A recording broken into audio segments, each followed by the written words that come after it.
LeBron has taken, and he talked about it in the interview too, of like how much shit he got throughout the years for the decisions he made and for the things he had done. Um, I mean, I think this is the one that just drew the line.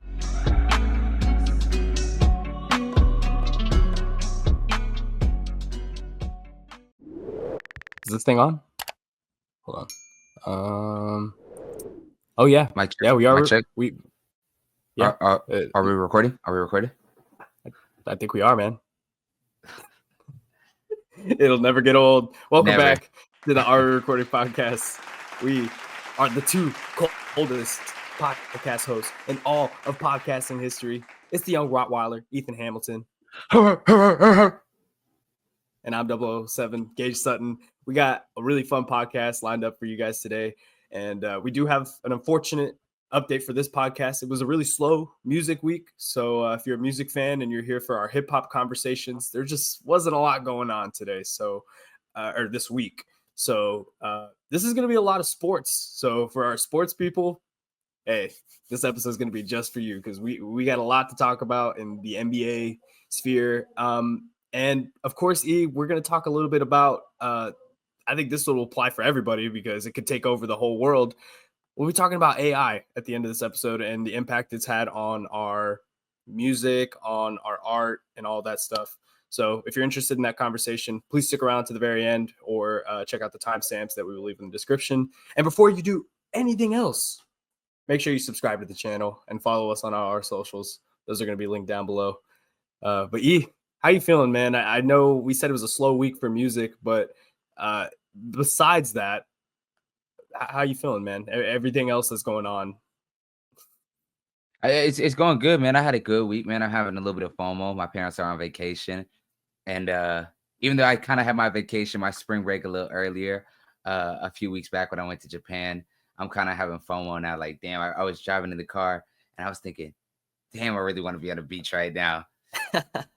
Like, damn, I'm having FOMO, but we keep moving because I feel like I'm gonna hit the beach sometime this summer. Because, bro, I don't know how it is for you down in SA, but up here in Dallas, bro, it's starting to get hot. I feel like spring lasted like 3-4 weeks max, and like I'll never stop hating the heat. I'll never stop. Man, I know. I get the same look too. I tell people, I'm like, I am not ready for this heat. I've lived in Texas my whole life, and I've always hated it. I don't enjoy it. Walking out of my house and sweating the second I step out, it's the worst not feeling. Fun. It's the worst, bro.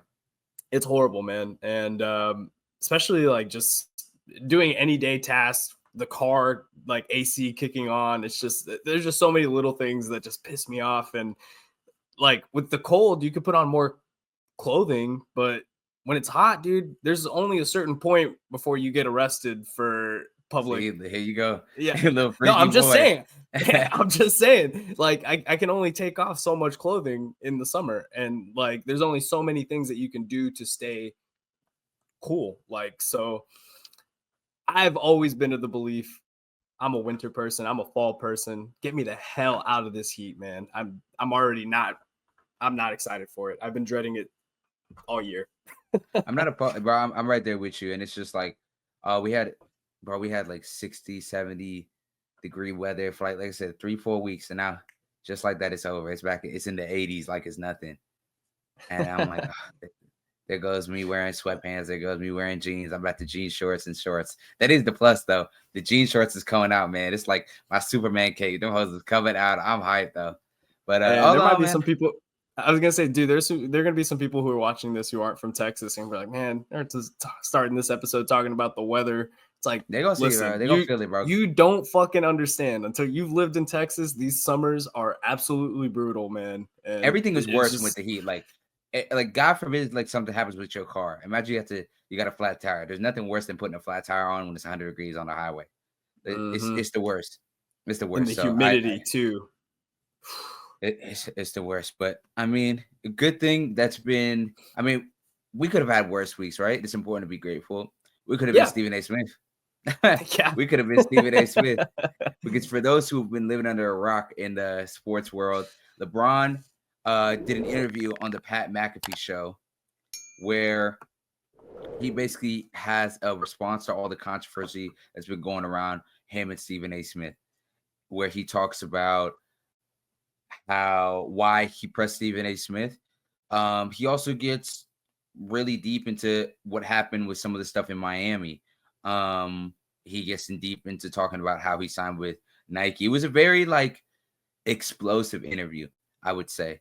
Like Bron really, like for the first time, I would say in his career, he really clapped back to a lot of the noise and not just narratives, but just storylines that going around his career, especially the last 18 or so months. And I don't know, it was a shock to see him take an interview in general, because with these big superstars like LeBron, like Lionel Messi, like Steph Curry, like Tom Brady, like Patrick Mahomes, like these big sports athletes that seem larger than life, we don't see them do interviews very often. And so when they do, we don't expect them to give it up like how they did, like tell their real feelings. And that's LeBron, what he did the entirety of the Pat McAfee show. Gage, what do you think about the episode in and of itself? I loved it. I listened to the Pat McAfee show pretty often, more so during the football season. So I was unaware that he was even going to be like on the Pat McAfee show, because I kind of take a break during the off season. And hearing that he was going to be on the show, my first reaction was, that's crazy. Like, he's going to Stephen A's direct competitor on the same network, and he's giving Pat a whole hour interview. And yeah, like you said, just the fact that he was so open, it seemed comfortable, like he was just having a conversation with the boys. And in that, we got a lot of really great stories from LeBron and a lot of great insight about his career. Like you said, some of the stories that he mentioned, talking about his time in Miami.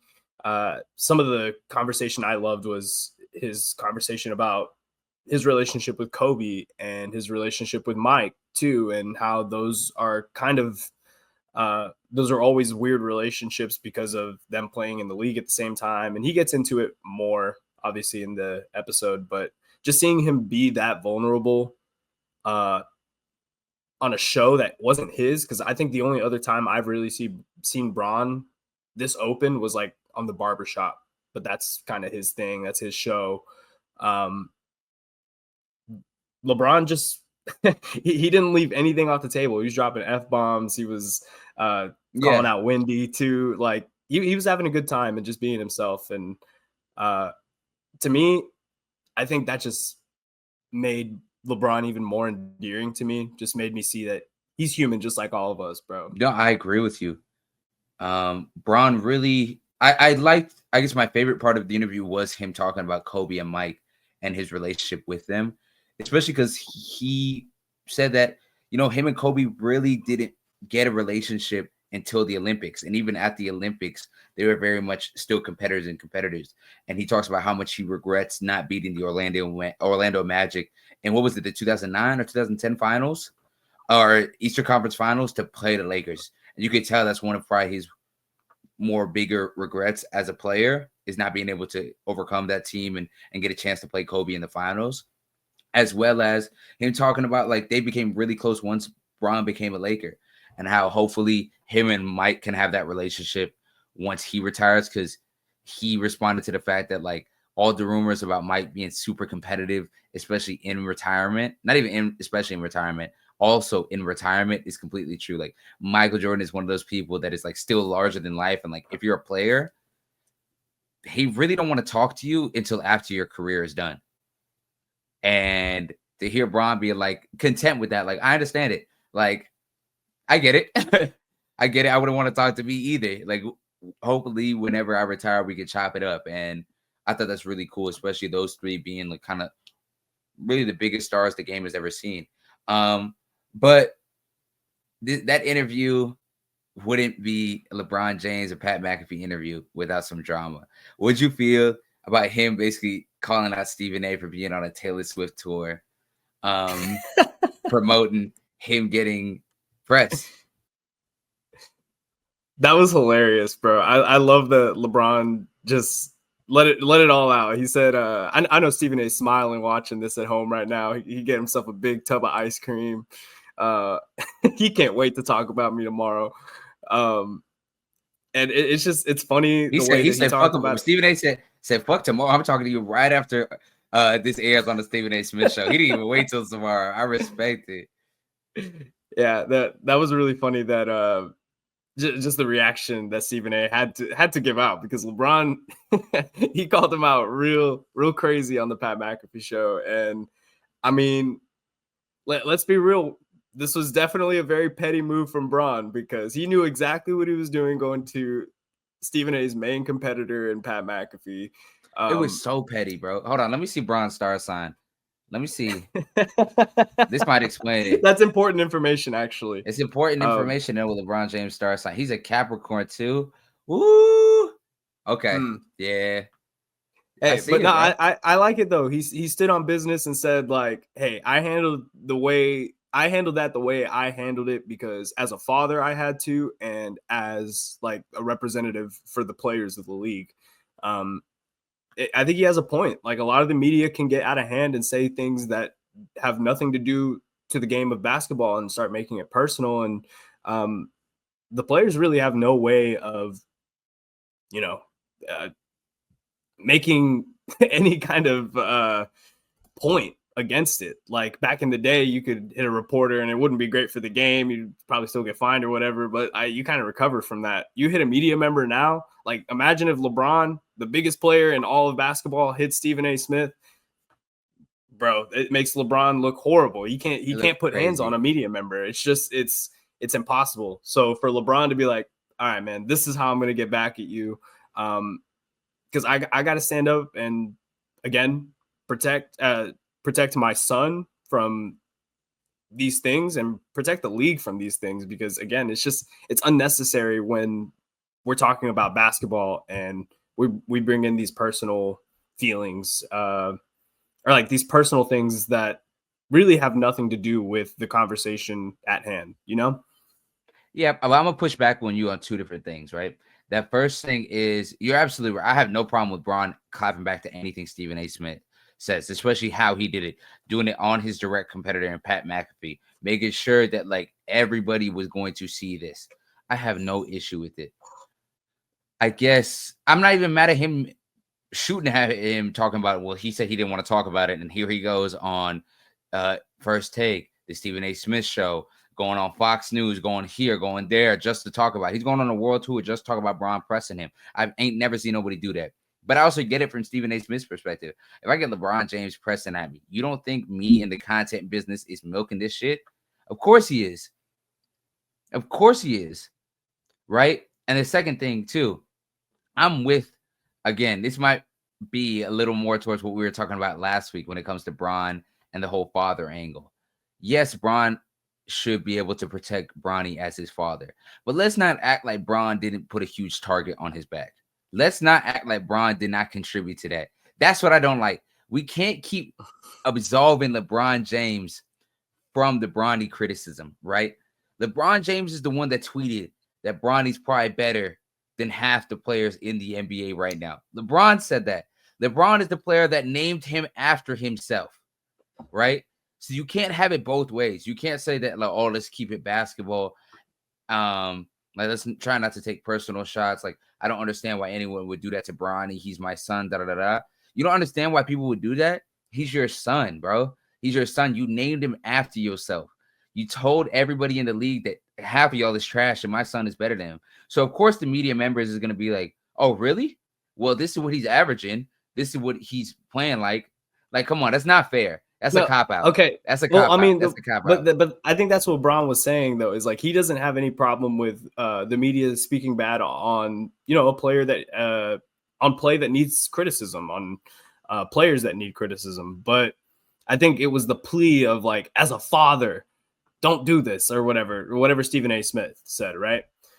I think that was where he drew the line of, like, bro, you don't have to say that as a father. As his teammate is probably the way he should have phrased it, as, like, because you're right. As a father, he did make those decisions to name him his son right after, his name, knowing that he's the greatest basketball player of all time. Those are huge expectations. Yeah. No, the greatest, but not the greatest, regardless.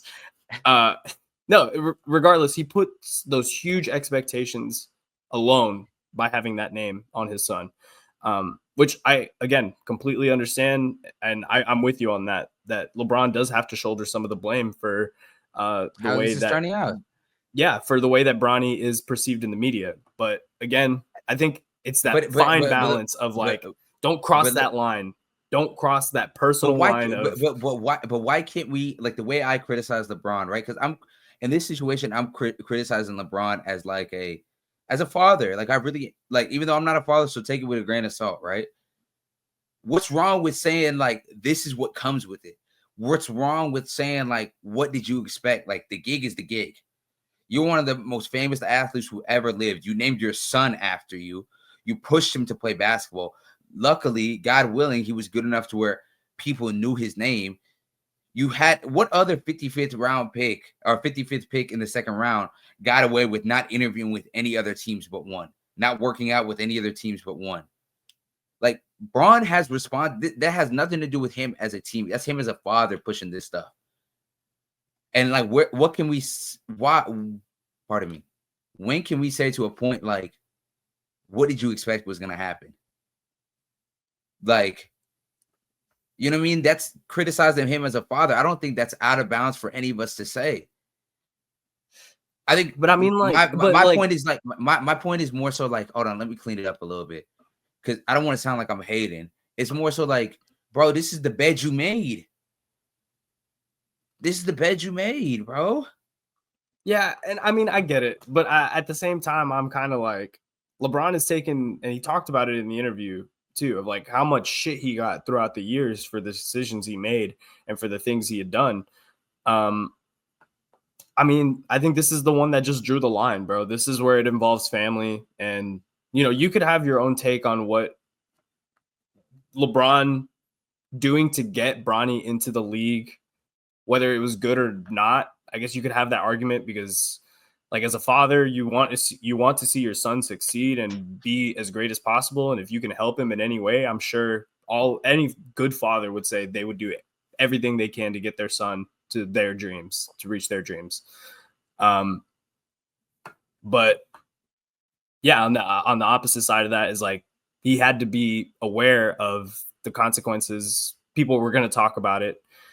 The same way that they talked about any of the decisions he had made earlier in his career. But again, I think the reason why LeBron is reacting the way he is because of the involvement of Bronny. And that's the bottom line, is he knew it and is basically saying, like, this is where we're going to draw the line, though. This is my family, and we can talk about him from a basketball point of view. But once we start getting into talk to him as a father about him, and like, Bronny's not doing anything off the court wrong that Bron needs to be talking to him about. He should be mentoring him as a teammate, as a mentor. And that's the way the media should be looking at it and trying to keep this conversation nuanced. But I don't know. Like, at this point, he's been drafted. Like, everything's already kind of off the table with Bronny. Like, we know he's a Laker. He's been drafted. And there's not really much to change that. So, like, there's just no point in continuing to bring up the fact that he's LeBron's son right now, because he's not even playing. He's not getting significant minutes. But he's still doing his thing in the G League. He dropped 40 like a week ago. No, he's hooping, bro. Like, in 2 or 3 years, he might be a quality NBA player. Like the promise he's showing this year. So that I'm not taking away too much from him. I just want to know, like, when is it okay for people? Like, why isn't it okay to critique LeBron and his decision as a father? Because it does affect sports. You know what I mean? It does affect the franchise like the Los Angeles Lakers. But enough about just that part of the interview. How do you feel about him taking shots at Brian Windhorst? I found it kind of funny the way he did it. But like, the more I've thought about it and afterwards, it was just kind of surprising. Just because of the perceived relationship between the two. I think Wendy's wrote like 3 books on LeBron and has been like the biggest media member covering his career for as long as we could remember, because they went to the same high school, if I'm not mistaken. Mhm. And yeah, I don't know. It seems kind of weird because everyone thought that they were really close, and I would assume they had to be Bron in at the one past point. have said, yeah, Bron in the past has said that like he recognizes Wendy in their relationship. So I'm with you. Like, it's a little weird now for him to backtrack and be like, oh, he's some weirdo that thinks he's my friend. It's like, but you said that y'all are pretty close as far as like athlete and media member goes. Maybe you're right. Maybe y'all aren't friends. And I feel like this is a very important lesson for both athletes and media members or journalists to understand, is like, a lot of us are not friends with each other. Like, it's a very symbiotic relationship between these two parties. And so sports media members got to realize like athletes are not your friends and vice versa. Like, both of y'all have a job to do. And even though y'all might have played together at one point, y'all might have went to the same high school, y'all might have done this and that. Like, y'all have a jobs to do, and not just jobs, like your relationship is dependent on each other in a lot of cases. So take it with a grain of salt in everything that you do. Yeah, it's very weird, the relationship between the media and like players. And I think that's something interesting about the Pat McAfee show as a whole too, is I think the Pat McAfee show has a lot of current players that are like on giving a lot of candid interviews, but a lot of the time, which is very weird because when you see, other shows on TV, more so like the argumentative sports talk shows, we don't really see a lot of current players make appearances ever. It's a lot of retired players. And again, I think it goes to that conflict of, if you're playing really good, they're going to talk great about you all the time, and you're going to love to be on the show. They're going to ask you great questions. But if you're a player who's struggling, having a rough week, having a rough month or whatever, and they invite you on the show, are you going to want to go on that show to get fucking roasted by Stephen A. Smith and and Shannon Sharp or whoever else is on that desk? Probably not, dude.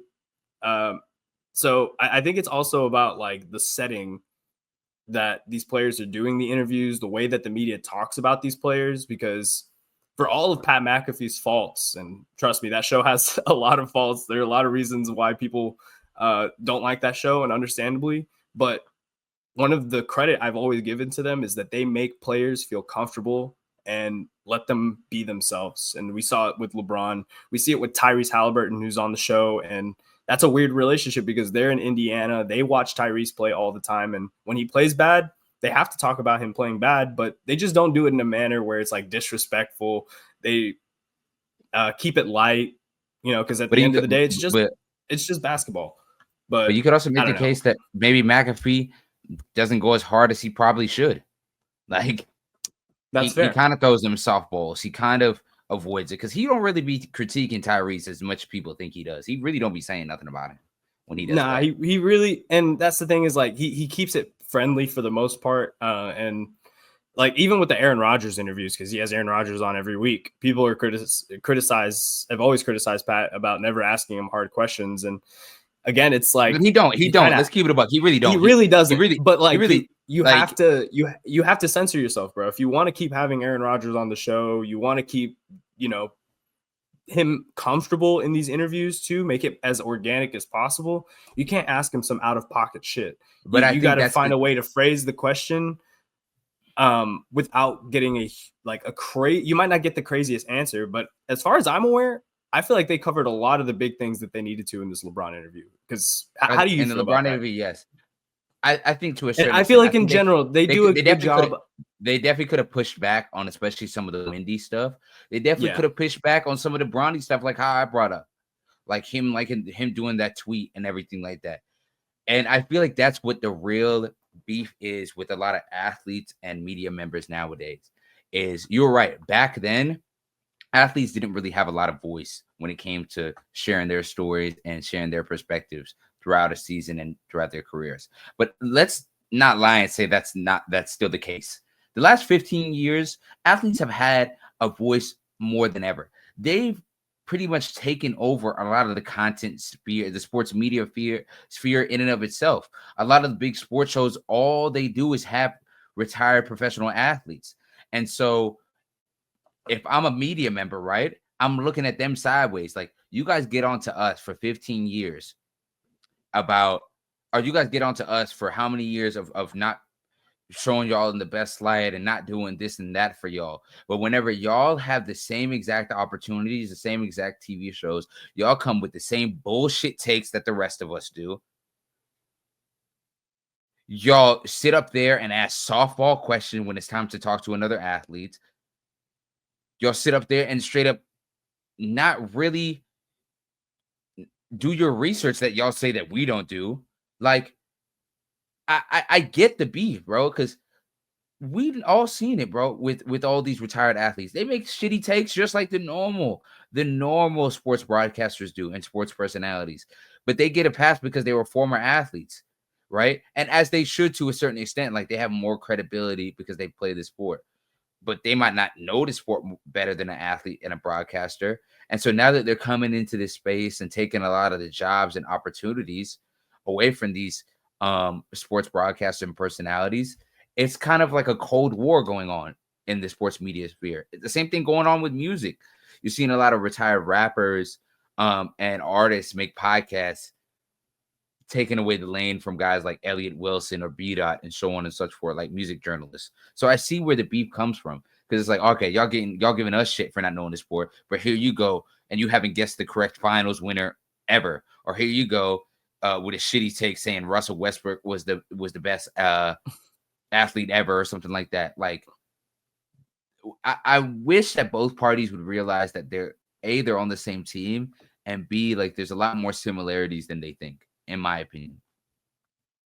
Yeah, I agree. It's always going to be a weird like relationship between the media and players, and even more so now that the players are becoming more involved with the media in their own, ways separately from the sport that they play. So yeah, it's really interesting, man. But I say, before we get into another segment, make sure that you guys are subscribed and following the page. We are posting segments of these episodes and posting daily on TikTok, on Instagram, and yeah, it's a lot of great content. So make sure you guys are tuning in for all that. But let's talk about the Stephen A side of it, because I feel like we have spent a lot of time on this, and we'll kind of wrap it up with this before we get into like actual basketball talk. But how do you feel about it from Stephen A's side? How he responded, how he has been responding, and where do you see this going? Is there anything left for this beef to continue? I think Stephen A. Smith is about to crash out and break the backboard, or he just did that, right? Him going on the Stephen A. Smith show right after Bron was on Pat McAfee, him going on First Take the next day talking about it, he absolutely crashed out. And don't get me wrong, it has been hilarious up until that point. I think Stephen A. Smith has the right to respond to LeBron the same way LeBron has the right to respond to him. Because right now, they're just taking personal jabs at each other. And at this point, it's a little entertaining. I don't think either one of them had gone too far. But from the Stephen A. Smith perspective, I feel like whenever he brought up the fact that, like, or he alluded to the fact that Bron was being fake by not showing up to Kobe's memorial, even though it was proven that he was there, he just didn't want to be on camera.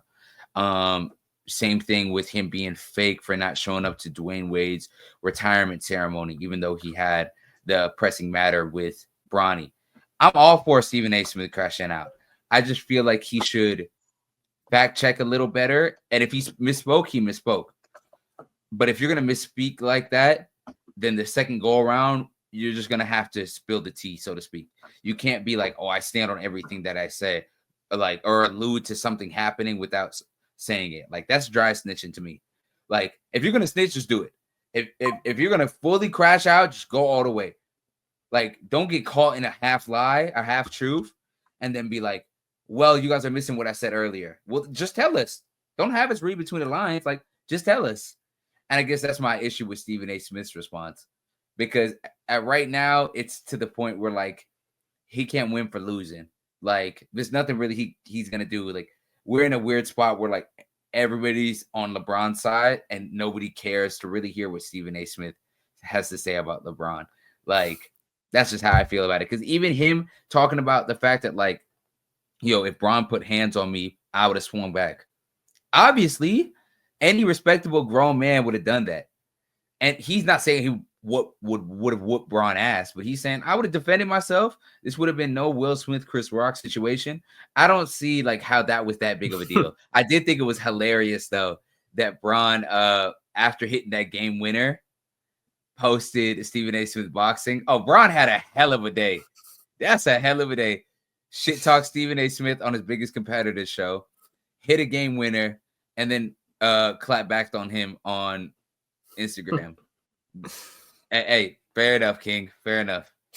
And it was unfortunate what happened to him the next night, but we'll get into that. What? Ooh, yeah, bro. Steve. Oh, I know Stephen A. Smith is mad as hell. If that what's it called, Pat McAfee episode would have came out one more day later, he would have had his ass. Oh, he would have had a field day. Stephen A. would have had a field day. That's how I felt a little bad because I know Stephen A. Smith saw that Bron turn the ball over and choke in that Bulls game, and he's sitting here like, why couldn't he have waited one more day? I know he was hot, bro. He was hot. Same thing with Bron's what's it called? Double-digit point streak was about to come to an end in the fourth quarter against Indy. Oh, I know he was sick, bro. I know he was sick. Yeah. And hey, that's the GOAT right there, man, because he found a way to make it work. He got the win when he needed to that night, and just swing the narrative in his direction, and I love it. But yeah, I'm basically on board with everything you said about Stephen A. I think no one's going to forget about Stephen A. Stephen A. is still one of the most influential and important sports media members of all time.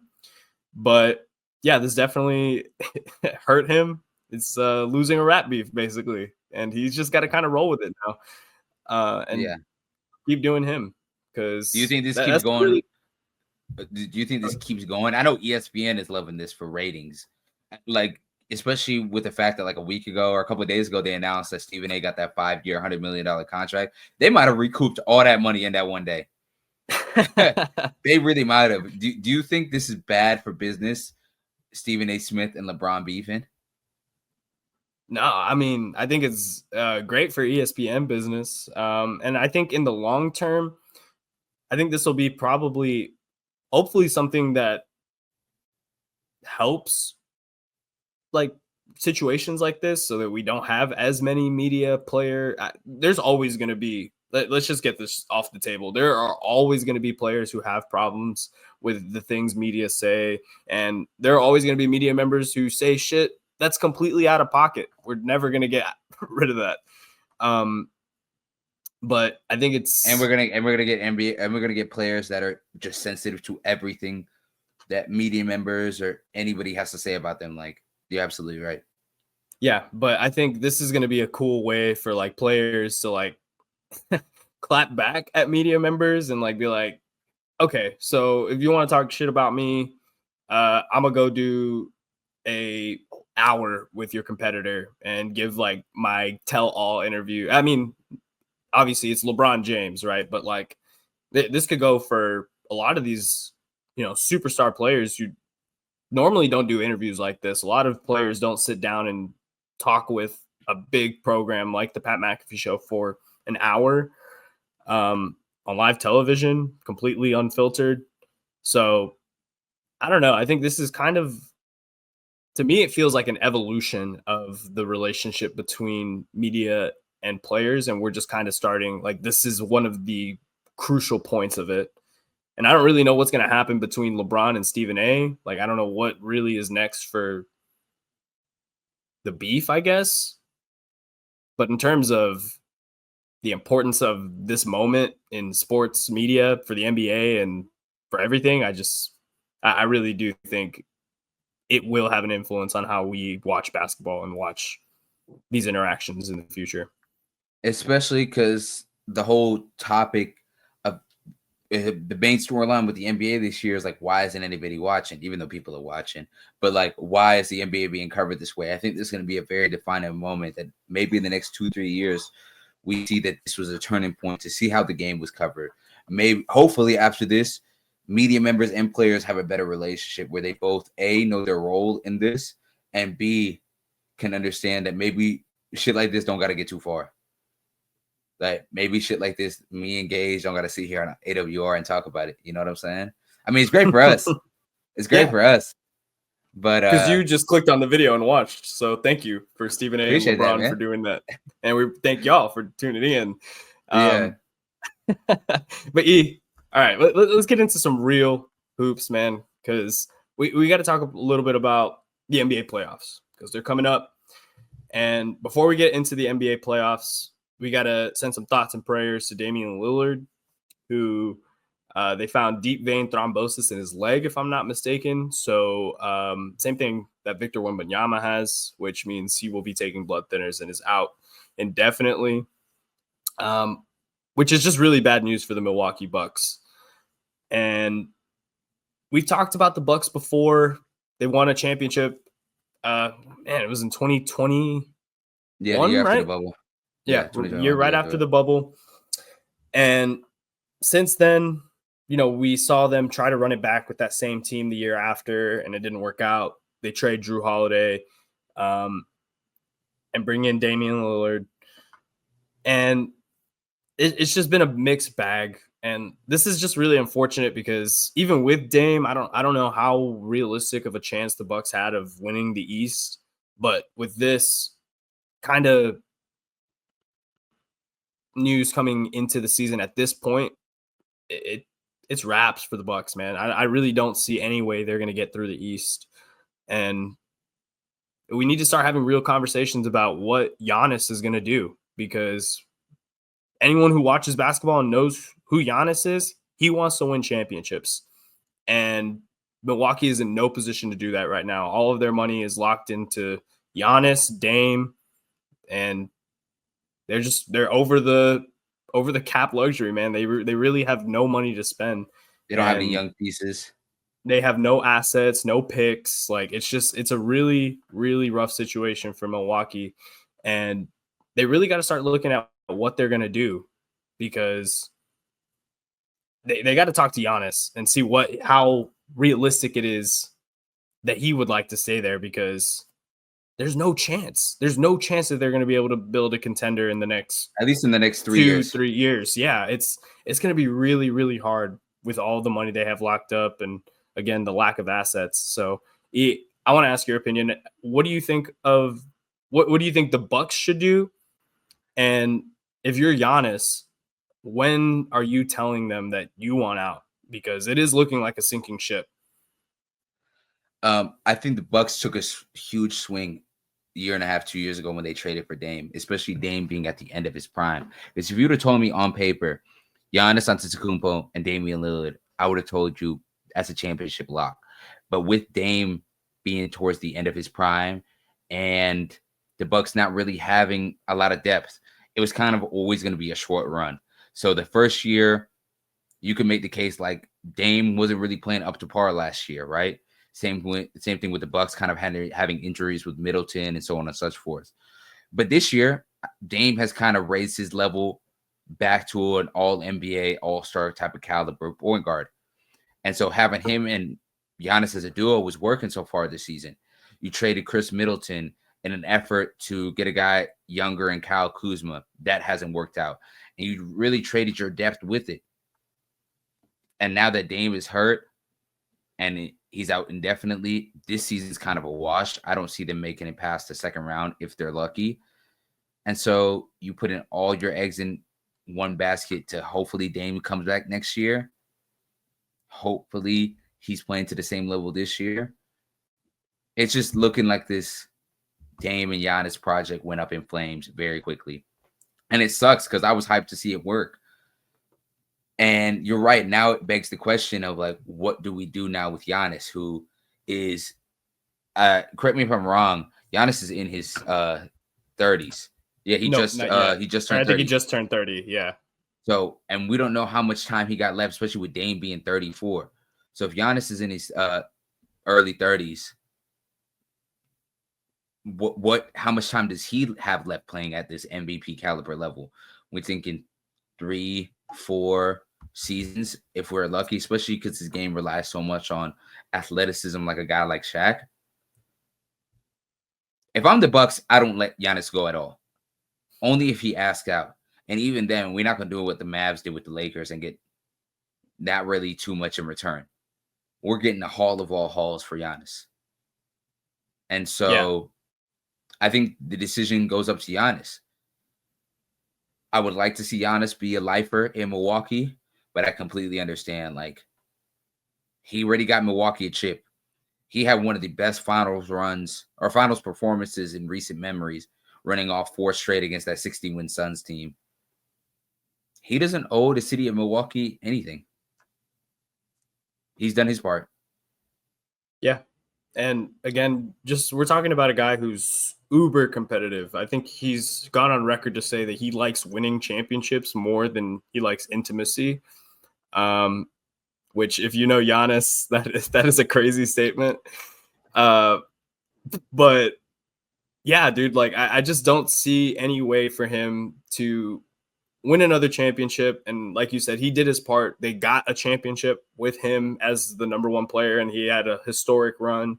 And at some point, he has to look at what's best for his career. And as much as the loyalty and the love can get you in this league, if Giannis wants to be remembered as one of the greatest players of all time, I don't think it'll hurt his legacy to go and ring chase and ask out of Milwaukee.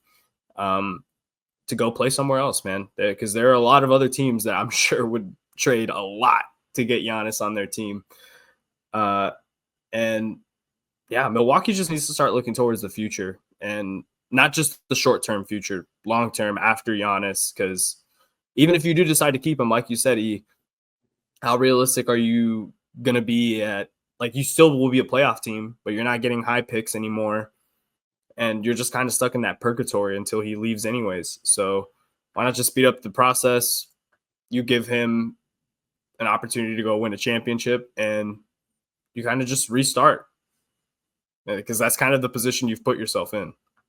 But when are you going to get a chance to get a player like Giannis? I think that's the question, is like, do you feel like, what if you completely tank right next year? Next 2 years, you completely tank. You're like, Giannis, save your body these next 2 years. We're going to get rid of Dame. We're going to get rid of everybody, and we tank it. We're going to get some draft pick. We're going to get some of OKC's draft picks. Hell, we might go grab some of Utah's. We're going to do what we got to do to go get you a guard that can play. And hopefully your body lasts till 34, 35, and that's when we go again. I think that's what you got to pitch to him. And if he asks out, hope he's okay with it. Yeah, I hope he's okay with it. But I don't just, even worry about it. Giannis, you want that Supermax? Don't even worry about it. Don't just, when the time comes, is it there? Is there in the mail a day early? Don't even worry about it. Don't even worry about it. Like, it's gonna be crazy to see what the Bucks do with that team, though, because they're at a point where it's like, it's getting to the end, you know? Yeah, this is gonna be a really interesting offseason, because I don't know. The NBA off seasons are always crazy, but I feel like after the Luka trade that happened midway through the season, we're going to be unprepared for anything that happens this offseason. I think we might be seeing Giannis. We could see Joel Embiid go somewhere else. We could see, hey, there are a lot of other teams that could look to upgrade and move on from players. But first, we got to get into the playoff see. And before we get into the playoffs, you want to do playoffs, or you want to do put you on? I was thinking we save playoffs for next week. Oh man, okay, well that's fine. We'll save the playoffs. Give me, yeah, we might have some special guests for that episode to break down the playoffs. Hey, I like that. You know, I think that's a great idea. We could get some guests on here to give us a full playoff breakdown. But just real quick, I just want to give you an opportunity. Give me a sleeper in the NBA playoff picture right now that you think could make a run at the championship. I'm going to West because I think the East is really decided. It's Boston. I really think it's Boston. Cleveland's great, but I don't see them beating 4 times out of 7. In the West, my sleeper team.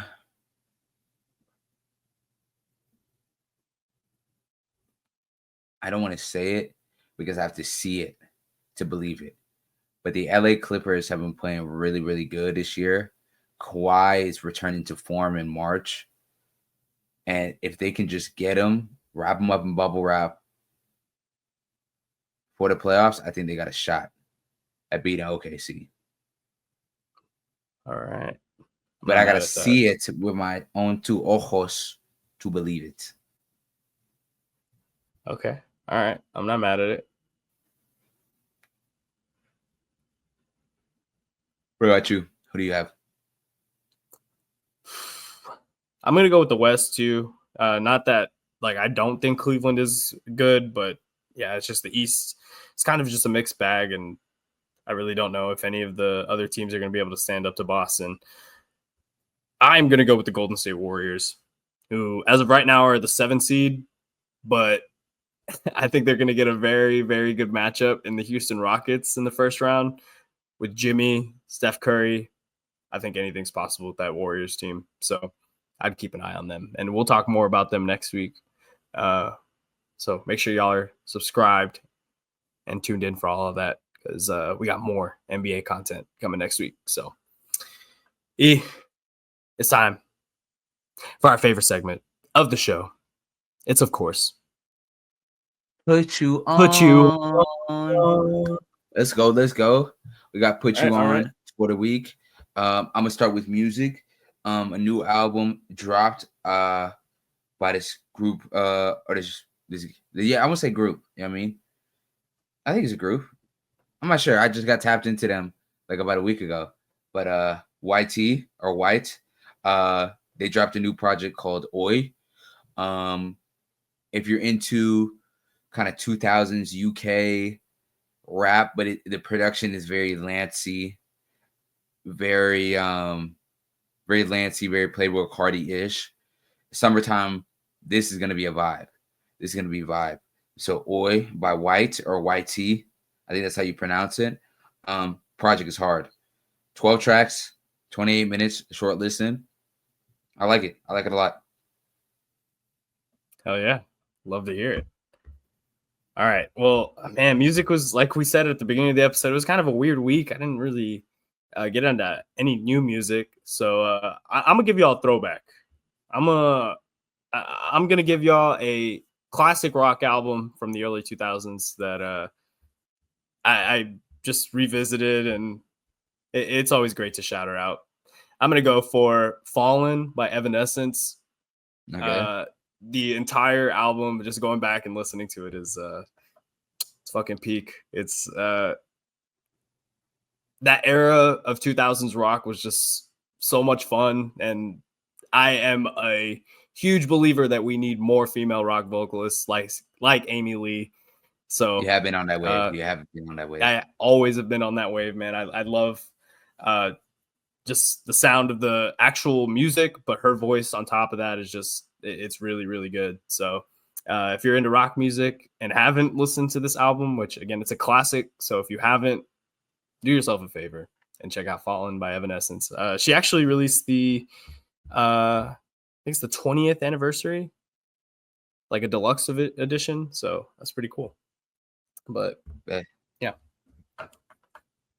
For me, my Put You On as far as movie and TVs goes, I watched for the first time mid 90s on Hulu, and it's basically an ode to the 90s. Jonah Hill directed it. He's kind of, it made me feel like a skater again, because even though I wasn't like a skater like that, I definitely had a skater phase for about 3-4 months in like elementary and middle school, and this like basically lived out that fantasy for me. Dope ass movie, a coming of age movie for sure. Mid 90s. Yeah. Hell yeah. All right. And you said it's on Hulu. They got it on Hulu, YouTube TV. Yeah. All right. Cool. Well, man, my Put You On is gonna be a little tough this week. I think I'm gonna go with a show on Netflix this week again too, and it's called Everybody's in LA. It's a night show with John Mulaney, and he'll brings on celebrity guest hosts every week, and they just talk about what's going on in New York. It's very like unscripted, off the wall conversations. They bring in like an expert of something in California every episode, and they're just kind of in there throwing in facts, so you're learning something, but also enjoying, the comedic actors he brings on. I think he's had Pete Davidson, Jerry Seinfeld. He's got a bunch of other people who have shown up. So it's a pretty fun time if you're into like talk shows and watching comedic stuff on Netflix. So Bet that. Well, that's put you on for the week. Again, make sure to like and subscribe, and let us know if we put you on to any stuff that you guys have saw throughout this episode, as well as put us on to some shit. Like put me and Gage onto some music, some TV shows that you guys are watching. We'll let you know that shit is trash or fire in the comments down below. And then our final segment of the show. What's up? Real quick, Ethan, and to the viewers, I have caught up on Invincible too. So, finally, yeah, I know you were telling me about it this week. Yeah, finally. I'm glad you liked it. Bro, Conquest is so legit. Conquest is so crazy. That whole last episode, peak fiction, peak fucking fiction. Okay, that's all we're gonna say. No more spoilers, just in case you were like me and haven't seen it. But exactly, I was trying so hard not to spoil it for you during this week, because when you had told me that you had watched like accidentally the recap of season 1 without finishing season 1, I was dying laughing. Yeah, I know it was season 2, but season 2, you're right. Yeah. So I watched all of season 2 and got all of season 3 done too. But yeah, it was a good time, and excited to see what happens next. That's all I'll say. But let's get to our last topic. Like you were saying, would you like to? Yeah. I feel like we need to do a call to action again, right? Especially with all this AI Studio Ghibli on my feed on Twitter. Same thing with a lot of musicians now using AI in their art. Cut this shit, bro. We don't want to see none of this AI shit. I'm cool if you using AI to write a cover letter. I'm cool with you using AI to fix your resume. But if it ain't got nothing to do with that, hell, with captions and stuff like that, cool with. But when it comes to actual art, nah, I'm cool. You can keep that. Kanye dropped a whole project in Bully where he uses AI throughout all of it. I didn't listen to that. I think I listened to that project once, and I was cool. I was so cool. And I'm not here to promote it. I don't do that AI shit. And to see like a lot of people try to do that AI Studio Ghibli art style when the creator of Studio Ghibli like a lot of the main themes throughout his movies is just people using AI and people sacrificing just unnecessary, not quality, I'm looking for convenience. People doing a lot of sacrificing for convenience when we don't need it. Like it's a lot of waste, you know? And I feel like that's a perfect example when people use AI in Studio Ghibli. Like, do you guys not understand the point? Do you guys not understand the art? Not even to be on my blue-haired elitist type shit. Like, I just don't rock with this AI shit in creative manners like that, you know? Yeah, dude, I found myself very conflicted with all of this because I see all the Studio Ghibli like memes and all the pictures that the AI renderings that people are doing, and I think they look really cool. Like I had a friend make one of me just out of I didn't ask them to. They just happened to be in the picture that they made it, and they sent it to me, and I was like, oh, that's really cool.